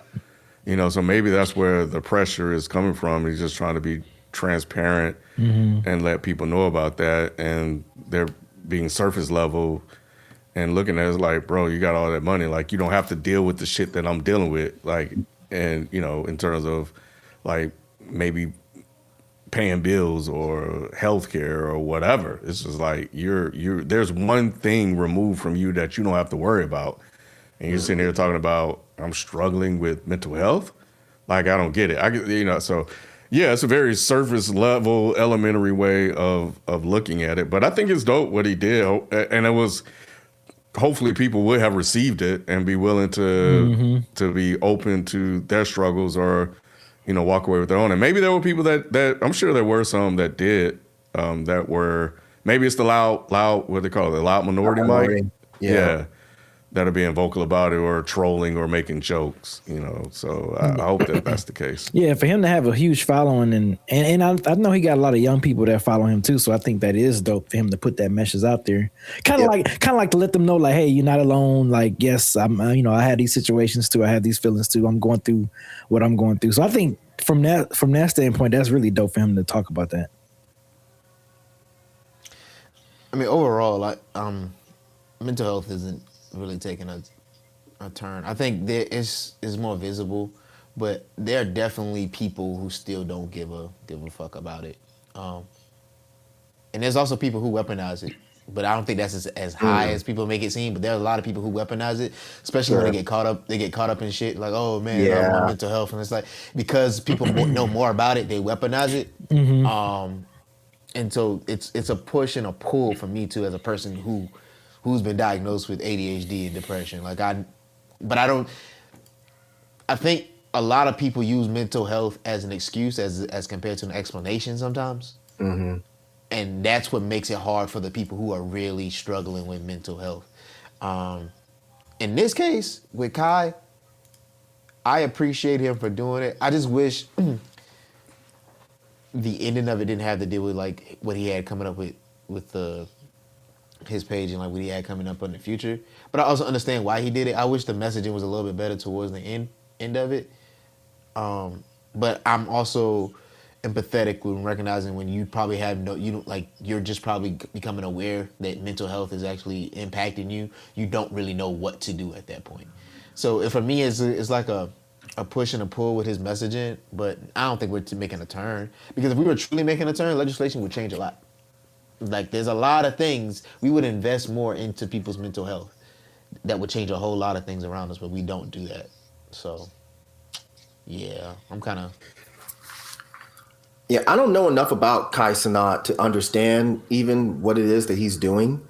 I hear his name all the time. I've never sat here and watched a video because I have no reason to. But if a lot of younger people love him and he's just sitting in front of a camera talking or whatever the fuck he does, cool. He's not one of those prank streamers, right? Mm-mm. No. Okay, so if he's just like a regular streamer, then hey, man, more power to him. He doesn't have to talk about mental health, especially if he's already like one of the biggest streamers in the world. It's like, why would he grift to mental health? It's like, I'm already huge. Me grifting to mental health isn't going to change anything. I can see if he was a struggling streamer. But nah, man. I think that him going up there, and I saw that he did like a speech at some award show and also mentioned mental health there as well. So it sounds like he's being sincere. I'm not taking away from that part. That's why I want to talk about you. Oh yeah. I just wish he had someone to help him with the messaging, because a lot of people will look at it as like, as fans, they take a lot of things. Even sometimes for me, I had to learn over time, like there's a difference with me being lazy and being depressed. Those are two different things. And sometimes when you don't really take the time to learn and figure that out for yourself, you can confuse that and use that as an excuse and a crutch for you to not do certain things. Sure. And so I think when people do talk about mental health, I appreciate them talking about it, but I also think there's nuances in how you message it, because people do receive that and they start using it in a different way than you intended it for it to be used. And that's why when he starts talking about content, somebody can be like very anxious about the content they want to create. And they can be like, oh man, it's because of my mental health. And it could be, well, not even anxious about it. They could just be like nervous or just innate. I don't know. You know what I'm saying? It could not be a more mental thing. It could just be, bro, you don't want to do the shit. Just say, like you know, right? Yeah, like so. That's why I was like, I need sometimes for people to really be more nuanced in what they're saying. And I know it takes vulnerability to do that, but mental health is one of those things where you have to be vulnerable about to really talk about. Yeah, I mean, I definitely wasn't referencing you when I was saying how people think he's a grifter. I watched quite a few because again, I don't know much about him, so I was like, why is this a story? So I saw a lot of videos where people were like trying to fucking analyze him and be like, oh nah, something's up, man. Like they got to him. Somebody's making him do this. What? Someone's making him do this. And then there were other people who seemed to be mental health advocates that I saw that were like, oh nah, he's just being a grifter. And I was like, well, what benefit does he have to being a grifter with mental health when he's already a fucking gajillionaire? I mean, what are we talking about? Like, his name is huge. Why would he bother to grift towards mental health? I do get you about the messaging. Or one of y'all who said like he shouldn't include that shit at the end about Jalen said I'm it. selling some shit and I'm about to put it on private. And it's like, well, that kind of makes the message muddy. It's like you could have put that in a different message. And like, why are you sitting around there with your shirt off? That kind of made it seem a little shirt weird. on, man. It looked kind of performative, kind of like, man, I'm so depressed I couldn't even put my shirt on, man. But I'm gonna make a video for y'all. It's like, does he usually do this shit without a shirt on? Maybe he does. I have no idea. It's some stuff he does like shirt. Like that's just his aesthetic too. Okay, see, so I'm wrong. So either way, congrats to Kai Cenat. You know, well wishes to him. I hope he works out whatever it is that he's got going on. He seems like a good kid. I've never seen anything bad about him. Like that other dude, the Show Speed guy. I Show Speed. I've seen all kinds of bad shit about that dude. I can't tell what's real or fake, of course, and I don't care enough. But I don't think I've ever seen anything bad about Kai Cenat. So put me on. I don't see a lot of bad stuff about Show Speed. Well, you know what? I'll do it separately. I don't want to go on a public platform and say it because, like I said, I could be wrong. I didn't care enough to research any of it. So the Redditors will probably put it too, and they'll put it in the comments and let me know too. So once you said it, so. Yeah, and it's probably bullshit. You know, people love a downfall. People love a good downfall. They sure do. They sure do. You know. I think maybe he got to a point where he was vulnerable and he just went to a safe space that he had. Sure. Meaning that, I got content coming. It was like, oh, maybe I shouldn't have said this. I'm too out here. Yeah. You know, it's just like, by the way, guys, I'm still doing, so if I'm going to shoot him some bail, because it is muddy when I hear him saying, oh, man, this is dope. And then he say, oh, yeah, by the way, I got a channel. And then I'm doing this thing after. I'm like, well, which one is it? But maybe, that's just got him back to a comfort zone because he was putting himself too far out there. I do hear more young people talking about mental health than I have before in the past. I have a teenage kid who has friends as well, and it's really interesting hearing them talk about it. And then I see Kai Cenat put this message out there, and my son, grew up watching him before he even blew up. So I don't know if he still watches him now, but followers of him that are fans of him could hear that, and maybe that'll make them comfortable moving forward about what could be their issues or perceived issues to possibly get checked. I'm with you 100%, Jalen, about the weaponization of it. I think that is the area that I struggle. Is like, okay, man, are you really mean this? Like, there are people that are really dealing with shit, and then you just want to hide behind it just because you got caught up in some shit. So it's hard to find what is the truth. But, on one hand, it's just like, all right, well, I'm going to just let you have that, because I think the overall idea of people being comfortable and recognizing mental health is more important than me trying to point out whether somebody's bullshitting or not. But yeah, so, and, at the same time, I don't know, if it's real or not. But yeah, that is one thing that I've noticed over time. It's just like, oh, let me just run the mental health, But so, I mean, if we gave people more tools and access to actually discuss and figure out how to deal with mental health, it wouldn't be like, if we had real discussions about what certain things look like and how they show up, we wouldn't have to question a lot of people's as much people's authenticity about what they're going through. Like, because we don't give people spaces to actually talk or try to figure out things. Like, even the kids now that are struggling with mental health, a lot of stuff they're exacerbating because like they go to social media. Like, and that's not going to help your mental health. Like, it's actually deteriorating it even more if you don't know how to do it in doses or having an understanding of what it's doing. You can feel those things and still not understand what's going on. So that is one thing I am anxious about, is because we are much of there's a different there's a lot more coping being done. and that's unfortunate because you don't have any other resources. Like you don't have. You can say I'm struggling with anxiety, depression, whatever you're struggling with, but instead of actually having people who are licensed professionals to help you work through it, you use the resources you have, which is drugs or like whatever else is available for you to cope through this. And because you go to social media and it reinforces the bad feelings instead of the positive feelings, and it's like that's the one thing and we just gave the billionaires more money to continue to do that to us. So yeah. But Trump's trying to fix it, man. God damn, be patient. You know what I'm saying?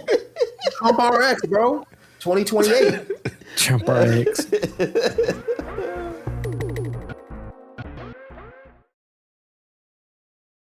From writer-director Ryan Johnson. The Holy Grail.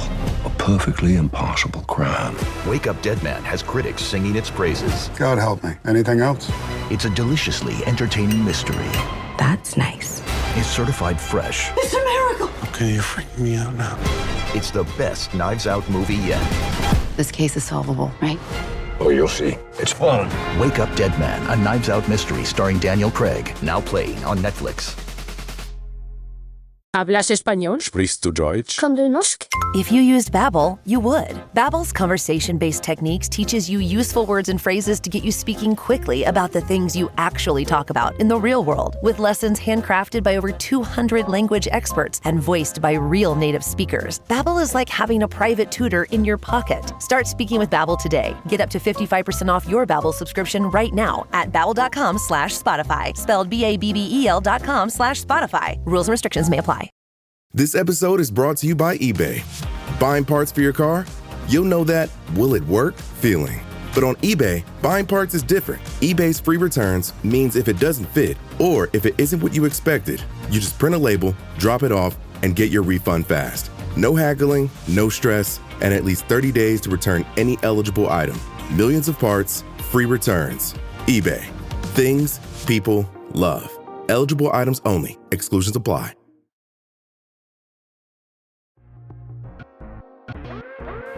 Last thing I got, and I didn't really think much of it, but AB, when they were recording on deck, he did mention that 21 Savage sampling R. Kelly was wild, and it definitely became a conversation as the week went on. So. And it was so I people were talking about saying that he shouldn't be sampling R. Kelly. So what is sampling R. Kelly off limits? Is sampling problematic artists off limits? Like, were any of you familiar with this conversation that was happening? Never. I'm first time hearing about this. He did say Atlanta is a pedophile. So he said what? Atlanta is a pedophile. Who did? 21 Savage. The city? Atlanta is a pedophile? What does that mean? Yeah, he was talking basically saying how like Atlanta grooms people into like the club life, and he did say that early. Yeah, he was, but he was talking in 21 lingo, so he wasn't joking. But it's because he was trying to translate it. He was just being like, yeah, Atlanta be grooming people young to get into this club life and get into strip clubs and all that. So if you think about it, Atlanta's a pedophile. I hate to laugh at that, but that's so stupid. I get what he's saying. It's kind of exactly. Funny. It's 21. It's 21 talking like 21 is really wise. I'm not gonna say that act like he's not. He just doesn't have the tools. So it's just like, I know exactly what you're trying to say. But it's fucked up to be sampling R. Kelly. Yeah. I don't think this is a new conversation. This is a very old conversation. I've heard about it plenty of times. Mm-hmm. And he had no business fucking sampling R. Kelly. Like, you don't have to do that. There are a million artists in the world. Why do you have to fucking sample R. Kelly when you know about all the shit going on? So 21 Savage might be very wise. This was fucking stupid. And I don't feel bad that he has backlash. And the sad part about it is, I didn't know about it until you put it on the notes, Ken. So I went and looked it up and I realized it was a song. I went and listened to the song on YouTube. And it's a nice song. It's like he's showing remorse for the death of others and, you know, he's shouting out, if I remember correctly, Pop Smoke and forgive me for my ignorance. Which Migo died again? Is it not Takeoff? It's the other one. No, you're right. Yeah, it's Takeoff. Okay. It's Takeoff. Yeah. And again, no disrespect. I just don't listen to the Migos like that. But he's talking about Takeoff's passing and all these other people that have passed. It was a nice song. Why would you fuck that up by putting an R. Kelly sample? It doesn't make any sense. Whoever produced it, come on, man. Just don't fuck the vibe up of the song by fucking putting the goddamn pedo songs in the shit. Like, come on, bro. It was a nice beat, though. I'm going to give him his props. It was a nice beat. Yeah, people saying it's fire. He said, I don't care what y'all say. That beat was fire. I don't care what y'all say. I used to love that I Wish song, too, man. It was all right. I don't think I was ever a big fan of it. But it was a big song for him. I don't know what else. I mean, he could have probably just didn't use it at all. But the flip was nice. Honestly, I mean, even when I listened to it, it didn't even really honestly register to me. As soon as I heard it, I was like, come on, 21, man. I mean, the album was already made at that point. I mean, so I was already in the spot of like, all right, bro, I'm kind of like ready for the album to end. But then that came on, I was like, damn, dog. And I fuck with 21. I've been saying this, I fuck with 21. It's just, I mean, but to me, we are the originators of, maybe, I believe, we are the originators of mid. The way kids use mid now is trying to say it's bad. Mid is just like, it's okay. It's cool. Right. Like, I'm not going to overhype it. It's really just a mid album. So, yeah. But, yeah, I'm disappointed in the use of the sample because you're putting money in his pocket. Whether he's in jail or not, you're putting money in his pocket. You're also allowing fans who like the sample to go discover his music. Like, so you're reinforcing people who may become R. Kelly fans. And it's like, no, let's let him rot where he's at, and that's it. Like, whoever loves him and you can't change their minds, whatever. But now you're convincing new generations to actually go discover his music and probably begin to cape. And you shouldn't do it, bro. Just stay away. Yeah, they definitely gonna like some of those early albums. You know, they definitely gonna like some of those. They go listen to it. Some of those later ones they may not, but they were like, oh, this R. Kelly guy. He got some good music out here, and it may give clearance for other producers to go, do their own sample. It was like, oh, 21 Savage got away with it. Let me go do it. I really honestly didn't think much of it. But yeah, that was kind of crazy. I think it's kind of bold too to be brave enough to do something like that, to sample R. Kelly, like one of the most maligned, hated musicians of present day. After that documentary came out and stuff like that, like that took a lot of guts, or just I don't give a fuck. I don't know how that translates to being brave, honestly. It's more I probably just don't give a fuck than brave. It's more just I don't give a fuck. I don't know if that is the same as brave, because it's fucking stupid at this point. Because especially if you're making a tribute song, the conversation is going to be more about the fact that you fucking put an R. Kelly sample in the song, as opposed to, hey man, I'm paying tribute to fallen soldiers. That's why I think it's dumb. It's like, you didn't need to do that. 21 Savage giving a shout out to Trouble, rest in peace Trouble, is dope. But that conversation is sidestepped by the fact that you put the song of a fucking pedo on your shit. And now it's going to look like implied cosign, which I don't know what 21 Savage's opinion of R. Kelly is. I have no idea. But what I do know is he fucking allowed a sample to go on his album. So that implies to people that you're cool with what he did, which that might not be the case. So it's just dumb. The album ain't doing too hot. I mean, anyway, so it ain't too. I'm being honest as far as like what he's normally supposed to do. Like, even to talk around the album, like, people ain't talking about the album like that. So it's just, it ain't like it's reinforcing other people to be like, ain't like the song is that big where it's like, oh damn, man, it was the icing on the cake of that 21 album. So you know what, man, I should go try that. And he ain't really changed nothing. It's like, as much as you saying I don't give a fuck, It's just like, yeah, that's how they feel about the album right now. So, damn. Yeah, I mean, people talking more about that than the album. Yeah, he had a couple of joints on there. I know. I don't think you're saying that he doesn't. I think you're talking about the whole overall album. I thought I liked how it opened. I thought it opened. I thought in the top half there was some songs that I liked. yeah. But as it went on, it's just like, just for me, it was just like, yo, what in the hell's going on? Get that man away from Drake, bro. Oh, that Drake verse was god awful. Yeah, I saw you texting about that, Ken. That you said that feature was horrible. God, that's so bad, bro. Y'all doing Drake. And you agree, Jalen? It was horrible. Bro, this shit is so lazy. Like, nigga, can you care? Like, damn, it was just so lazy. He even said on the song, he said, I wasn't gonna get on this beat or something because I didn't really like this beat, but I'm gonna do it anyway. Yeah, that's what it sound like, nigga. That's what it sound like. It sound like you didn't care. Like that, fuck you. Right. What comment is that? Right.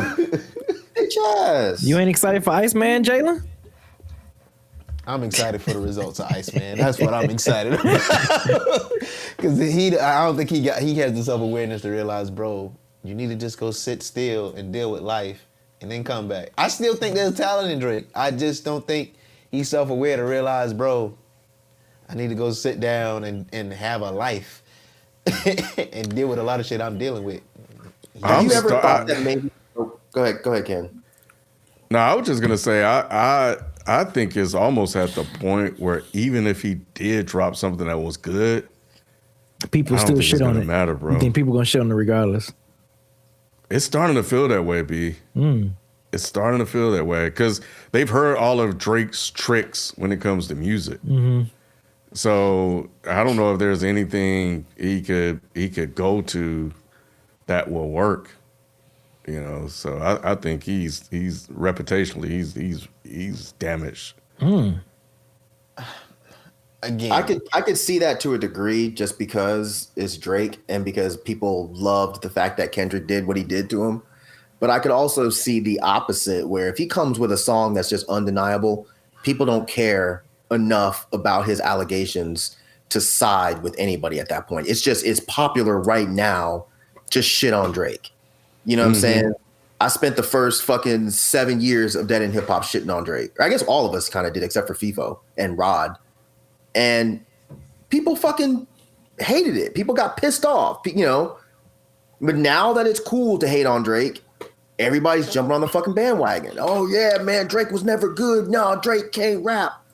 So I don't know. If he dropped a hot song, people would probably let all of the other shit go, just like they do with R. Kelly, just like they do with Mike Jack, just like they do with everybody. But to the talent conversation, I was going to ask, like, do y'all think that maybe what y'all are seeing is his modern talent? Like, this is who he is now because his writers have abandoned him. So now you're stuck with the only amount of talent that he has, which is to make mid-ass songs. Maybe that's what's going on right now. But kind of like is he getting exposed, Mike? Kind of like type of thing. Yeah, kind of like, are we just seeing that he had great writers around him that helped him craft these albums that y'all love? And now in 2025, when these dudes don't want to work with him no more, or Drake's ego has gotten to the point where he's like, nah, fuck that. I'm going to show y'all who I am. And this is who he is. Yeah. I think it's the latter, and that's what I'm saying, Mike. Like, I think there still has to be a piece of you wanting to reinvent yourself and really dive into, like, who you are as an artist and maybe building a team that cultivates who you are now to make great music. Because even the best albums of this year in hip-hop, people are saying hip-hop is, like the academics and those people who are saying hip-hop rap is in a weird space. It's because those artists that you listen to, the Young Thugs, the 21s, they aren't forcing themselves to evolve and put themselves in a position to grow with their audience and create music with their audience and challenge themselves. And Drake has been pretty microwavable the last couple of years, just following whatever is hot. And the hot trends aren't really working. Clips, Wale, Chance, they actually took time away and dealt with life and put themselves in positions to create better bodies of work. Those are the albums people are still talking about right now. Wale? To create Wale dropped Ken. Even Ken would tell you, Ken is a pretty good album, right? Yeah. I ain't listening to Ken. Yeah, I mean, but you know, Ken's a harsh critic about Wale. I'm joking. Yeah, so like, if you take the time and actually go be an artist and deal with life and put yourself in position around people, as compared to chasing the next hit. Yeah, I get you. You have an opportunity to come back, but his ego is that I'm Drake. Yes. And whatever I put out is gonna work. And it's like, nah, it don't work that way for you no more, bro. I agree with everything you're saying, except for the Wale things. I haven't heard it, but I'm gonna check it out. I have a strong feeling that what we're seeing now is Drake being like, I don't want or need writers. I'm gonna do my own shit, and it's gonna be hot because I'm Drake, just like you said, Jalen.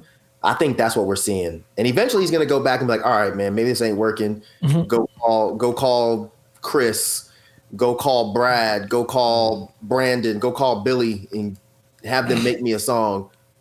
Because Drake's not willing to let his fame go yet. He's not. So Iceman's going to be hard, y'all. I'm telling y'all right now. Kendrick say you the only one that care about being famous. Like, you the only. Y'all see he shitted on Ebro? Yeah.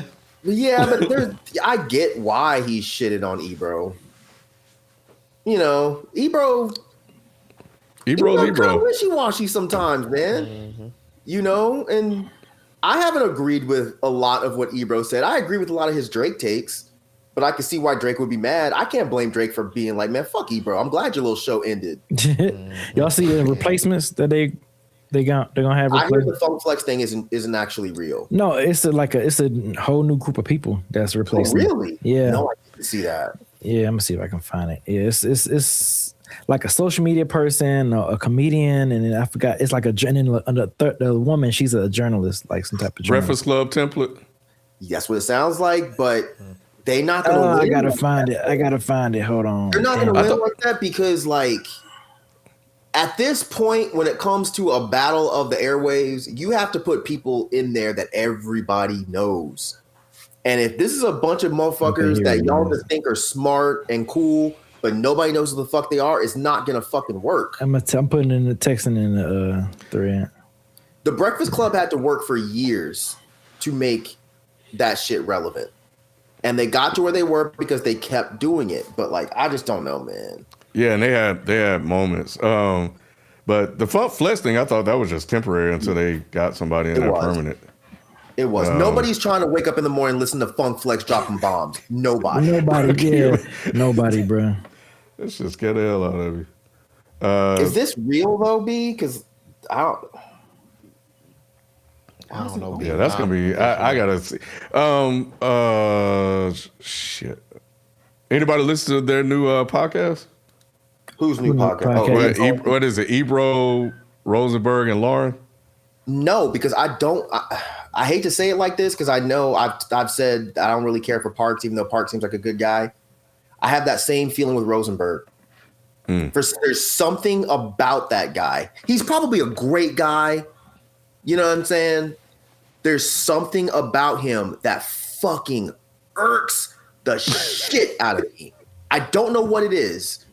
So no, I have not listened to it. I like Laura, even though she checked me, but she needed to. I like Laura, and sometimes I like Ebro. I would listen if Shawnee Culture was there. That was my guy. Shawnee Culture I fuck with. And what's the DJ guy that's on there sometimes? Kaz One. I like them. I like them more than I like fucking Rosenberg. So you think Rosenberg just comes across a little pretentious? I don't know. And I'm not even trying to say anything bad about him. I really don't know what it is. It's probably just me. Just like it is with Parks. I don't think Parks is a bad guy. It's just me, and there's something with me that doesn't like him. I don't know why. I'm sure if I met Parks, we'd probably get along just fine. He's never said anything that I think is questionable. I don't know what it is. With Rosenberg, anytime I see him start talking, I'm just like, oh my God, shut the fuck up. Especially when he's on his like real hip hop shit. It's like, bro, shut up. Shut up. But I'm sure it's just me. That people I was talking about, Rondell Smith, Lana Harris, and Million, they're not, Hot 97 said they're not specifically going to be on the morning show, but they're going to be a part of their, I guess, the future of wherever the show is going. But they not the official replacements of Ebro and them. I don't know none of them people. Me either. No disrespect to them, of course, but I don't know who they are either. Yeah. But yeah, they did Ebro dirty. Yeah, it's dog. on Hot 97's Instagram page and everything. They had Ebro in the car smoking weed. Can't talk about bud. I know, like an old man, like an old man, bro. He had him in the fucking front seat of his fucking Kia, being like, "Bro, I can't believe it. I've been telling y'all for a long time they about to do this to the kid, and they did it to me, y'all." It's like, oh man, they got old man Ebro in the front seat of the Mazda. Saying, but if you knew, then why the hell you kept doing the same old shit or didn't prepare for it? Thing. That's some dumbass fucking black folk shit. You done got a warning. They put you on a PIP, and your ass still doing the same shit that you got in trouble for. What are you doing? They done told you, hey, bro, if you late one more time, all right, fam, all right, I got you. And you show up 2 minutes late in 3 weeks talking about, man, they fired me. Yeah, they fired you. With your dumb ass, how you get fired on your day off? Oh man! If it is true that what he's saying is really what happened, then I do feel bad for him because that's some bullshit. Yeah, man, I feel bad for these niggas. Damn, what Ebro do to you? Nothing. I just don't be feeling bad for these niggas. He said nothing. I'm just not a fan. I'm saying that in jest, but at the same time, I never was a real fan of Ebro in the morning. I never really listened and like tapped in. So it was just like when it happened, I was like, all right. He just always weird. He had like an Apple Music show. He just sounded like he talking from the porch, like get off my lawn. And I'm trying to tap into niggas who talk about hip hop that way, bro. It's just you have to learn to just accept where hip hop is at, embrace it in a way of like, all right, this is what the kids are doing. It's not for me. Cool. That's them. If it's hot. Wait, which one is it, Jalen? What you mean? We're gonna gatekeep it, or are we gonna just let it go? This is what the kids are doing. It's fine. I think, in Ebro's ways, like, I guess I'm speaking from this way. When Ebro was going at Uzi, when Uzi came up there, he deserved Uzi ain't deserved that, bro. It's the same way that Joe Budden was going at Yachty. It's like, yo, y'all don't have to go this hard. If you don't, there's a certain way to talk to a younger generation and be like, yo, like, this is some things I want to put you on to understand where it came from. You can talk and be like, yo, I think there's elements of this is cool. I don't really like that too much, but I see that you're trying to, like, there's ways to actually talk to people about their music and have a fruitful conversation. When you just yelling at niggas and what you doing is fucking up the culture. Yeah. Like, what nobody's trying to hear that shit, man. Especially someone that's fucking 20 years old, man. Yes. I'm with you 100%. That's something that a lot of us old folks got to learn. You can't just yell at young people and expect they're going to fucking listen to you. That shit worked for us, but it doesn't work for younger people anymore. Yeah. Yes. It work for y'all? When your granddaddy told you stop fucking doing that dumbass shit, listen. I ain't talking about I ain't talking about that. I'm talking about when it came to music. Like music itself. When you fuck with something, when you fuck with art and it talks to you, you ain't trying to hear nobody telling you that shit ain't. That's not what Joe Budden was yelling at him about, though. If you remember, Joe Budden was yelling at him about the fact that he didn't fucking look at his contract. He wasn't necessarily, if I remember correctly, I could be wrong, Jalen, but if I remember correctly, it's not like he was yelling at him because he didn't like his music. He was yelling at him because Yachty said something that implied that he hadn't read his contract. And that pissed Joe Budden off as someone that's gotten fucked with contracts. That's what I mean. But that still wasn't cool to yell at him. I mean, Yachty seems like a really nice kid.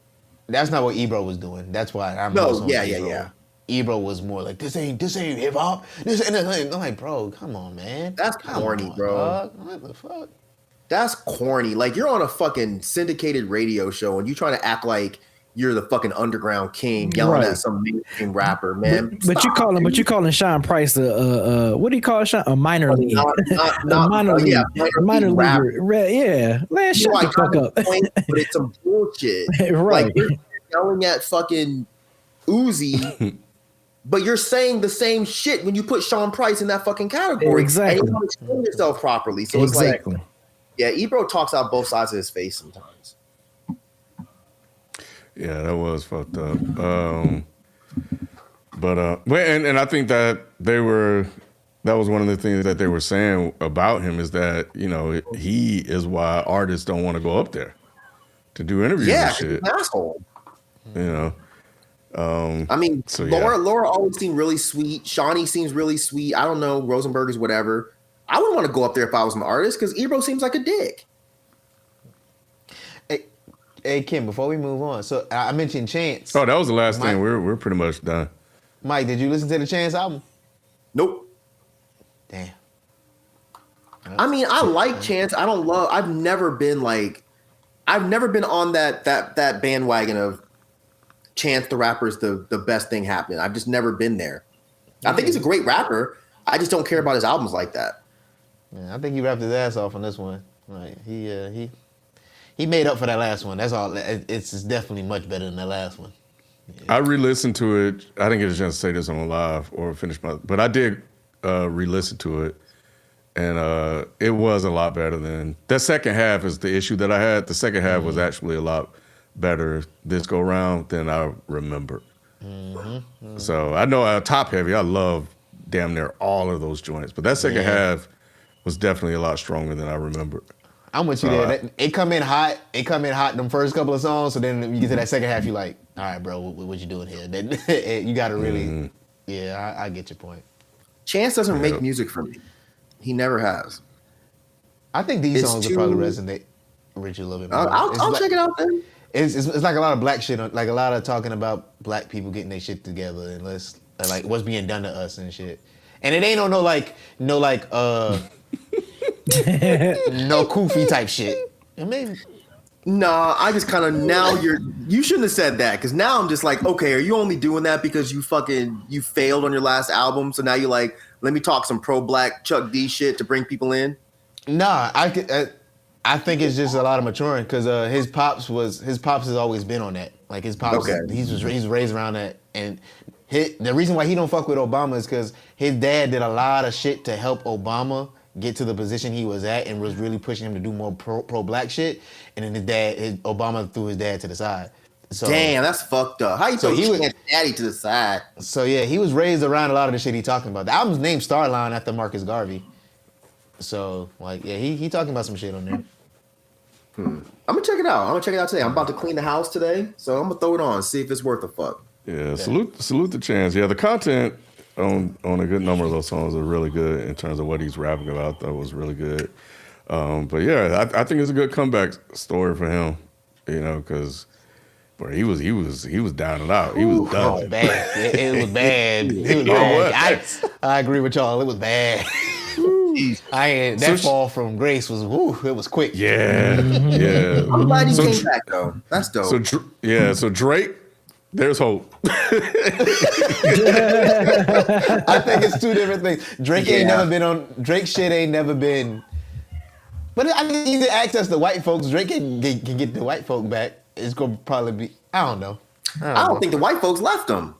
No, they didn't.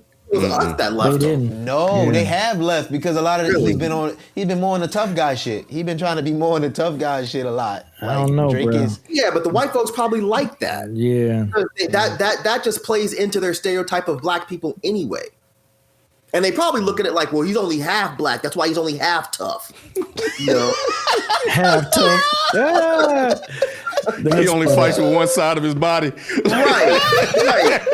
He's got the sensitive side, which is the white side, and he's got the tough guy side, which is the black side. Oh my God. Y'all laugh, but I bet you white people think that. Nah, you right. You get it does give him access in a way. It does. Man, as we close out, man, I was picking Kendall up from school, and I overheard a teenager say Drake is the best rapper out there right now, something like that. See, there's a lot of people who think that. 3 of them cussed his ass out. Oh, really? Yeah, that's funny. He got jumped on ASAP. So the public perspective from the younger generation is interesting. I'm like, ooh, that was rough. But who did they say?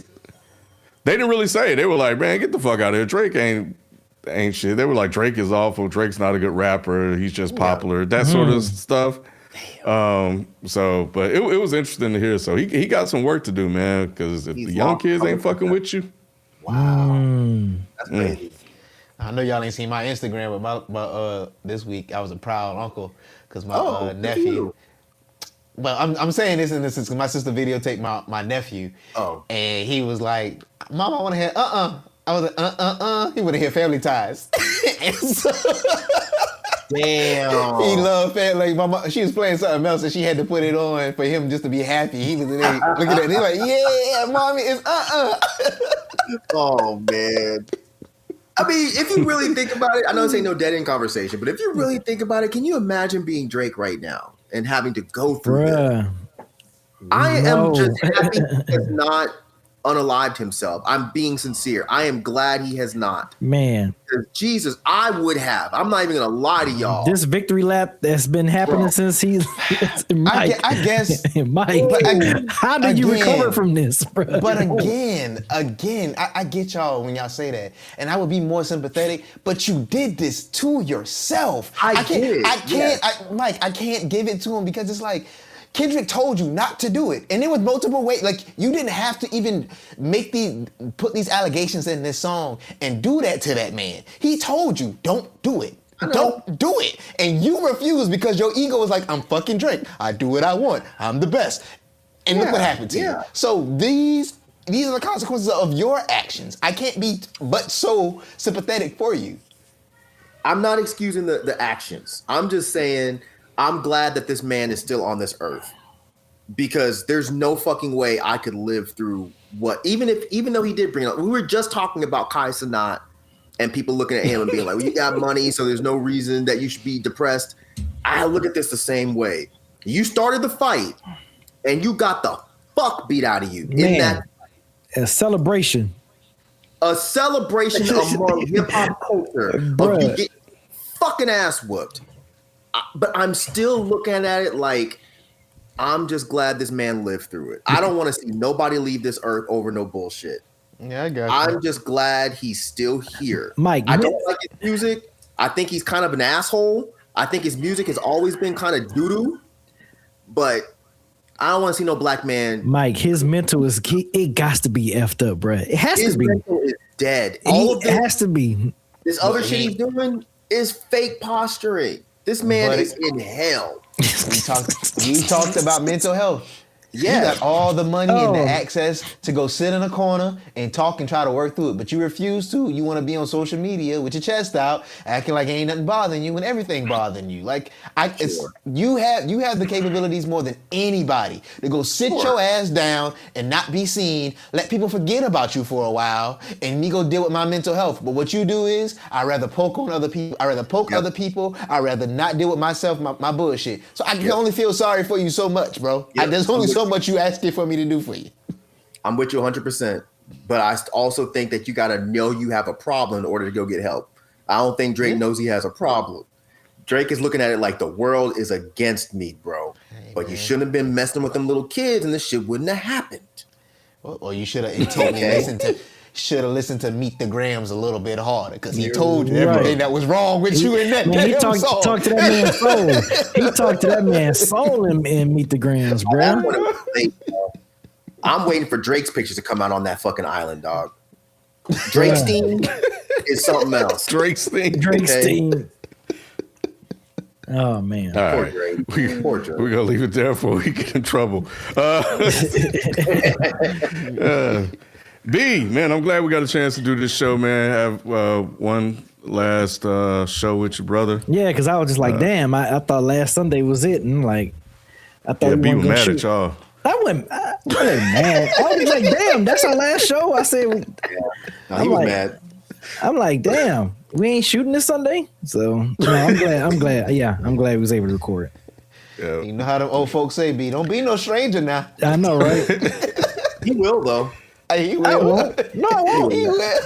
He already said at the beginning of the show, Jalen. He was like, he said it. I mean, I'm not gonna be a stranger. I'm not gonna be a stranger to y'all. Oh, y'all mean like to the people? I get you. I get what y'all saying. Okay. You know exactly what the fuck we did. I thought you. I'm not gonna be a stranger to y'all though. You know what I'm saying? Neither me nor Jalen are on Dead in Hip Hop. Nope. So we ain't gonna ever see you again, Jalen. I'm gonna come back for Dead in Hip Hop, but that's it. I am. Stranger 430. Right. That's horrible. That's horrible, Jeremy. That's horrible. Keep punching the clock, B. You know what's gonna happen. You know what I'm saying? We go wake up one morning. Like, what happened to the thread? I know, kid. I know. Hey, just don't take me out there in sports though. I love that chat. Do not take me out of there. Don't take me out of there. I wouldn't take you out of there. Yeah. Yeah. Damn, that's it. Service, B. You said what? Yep. I said thank you for your service. Oh, appreciate. We got it from here. We got it from here. We got it from here. Oh man. Oh man. Yeah. That's your favorite group too, right, B? Yeah, that's one of my favorite groups. Yeah. Yeah. Yep. Yep. And look, 3 is the magic number. Me, Ken, and Rod. Magic number. We gonna somehow have to bring James over the crew. Y'all got Spike. Y'all got Spike too. Yeah, you got Spike. Damn. You did Spike Yeah, wrong, you bro. did Spike wrong, man. I did do Spike wrong. I'm sorry, Spike. I forgot. Damn, man. My bad. Yeah. Well, love you, brother. It's been a fun ride, man. Gonna miss you on the show. And Thank you. Yep, I'm sure everybody will as well. But no, they won't. They ain't gonna miss me. Yeah, they will, man. They ain't gonna miss me. All right, with that, we are out. See you guys in 2026. Happy New Year. Be safe.